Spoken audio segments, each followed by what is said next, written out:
കാലം ചെയ്ത മാർ ജേക്കബ് തൂങ്കുഴിക്ക് ആദരാഞ്ജലികൾ അർപ്പിച്ച് സാംസ്കാരിക നഗരം. തൃശൂർ അതിരൂപതയിലും പുത്തൻപള്ളിയിലും ലൂർദ് കത്തീഡ്രലിലും നടന്ന പൊതുദർശനത്തിൽ വിവിധ രാഷ്ട്രീയ സാംസ്കാരിക പൗരോഹിത്യ പ്രമുഖരും വിശ്വാസികളും ആദരാഞ്ജലികൾ അർപ്പിച്ചു. രാവിലെ അതിരൂപത മന്ദിരത്തിലെത്തിച്ച ഭൗതിക ശരീരത്തിൽ ഒന്നാം ഘട്ട ശുശ്രൂഷകൾ നടന്നു. തൃശൂർ അതിരൂപത ആർച്ച് ബിഷപ്പ് ആൻഡ്രൂസ് താഴത്തിന്റെ നേതൃത്വത്തിലായിരുന്നു ശുശ്രൂഷകൾ.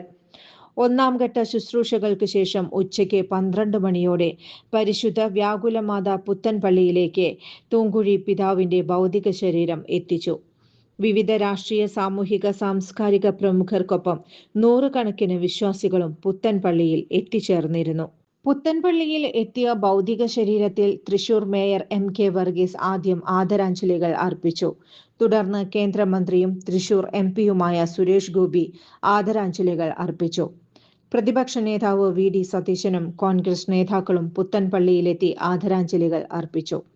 സേവിയർ ചിറ്റിലപ്പിള്ളി MLA, CPIM ജില്ലാ secretary Abdul Khader, K Radhakrishna MP തുടങ്ങിയ വിവിധ രാഷ്ട്രീയ പ്രമുഖരും ആദരാഞ്ജലികൾ അർപ്പിച്ചു. 3 മണിക്കൂറോളം നീണ്ട പൊതുദർശനത്തിന് ശേഷം നടന്ന വിലാപയാത്രയ്ക്ക് ശേഷം വൈകിട്ട് 5ഓടെ ലൂർദ് കത്തീഡ്രലിൽ അൾത്താരയ്ക്ക് മുന്നിലായി ഒരുക്കിയ പുഷ്പാലങ്കാരത്താൽ തീർത്ത പീഠത്തിൽ ഭൗതിക ശരീരം കിടത്തി.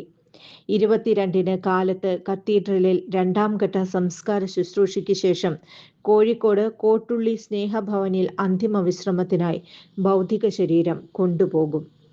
വിദ്യാഭ്യാസ മന്ത്രി ബിന്ദു സംസ്ഥാന മുഖ്യമന്ത്രിക്ക് വേണ്ടി പുഷ്പചക്രം സമർപ്പിച്ചു. തുടർന്ന് ദർശനസഭ, ആത്മായന്മാർ, സർപ്പിതർ, വൈദികർമാർ, വൈദിക വിദ്യാർത്ഥികൾ, വിശ്വാസികൾ എന്നിവർക്ക് പുറകിൽ ഭൗതിക ശരീരം വഹിച്ച വാഹനവും അണിനിരന്നു. ഏറ്റവും പുറകിലായി അതിരൂപത മെത്രാന്മാരും വിലാപയാത്രയെ നയിച്ചു. വിലാപയാത്ര കാണാനും തൃശൂരിനെ ഏറെ സ്നേഹിച്ച മാർ ജേക്കബ് തൂങ്കുഴി പിതാവിനെ അവസാനമായി ഒരു നോക്ക് കാണാനും അന്ത്യാഞ്ജലികൾ അർപ്പിക്കാനും നിരവധി പേർ സ്വരാജ് റൗണ്ടിന് ഇരുവശത്തും തടിച്ചുകൂടിയിരുന്നു. Kerala Times Media, Thrissur.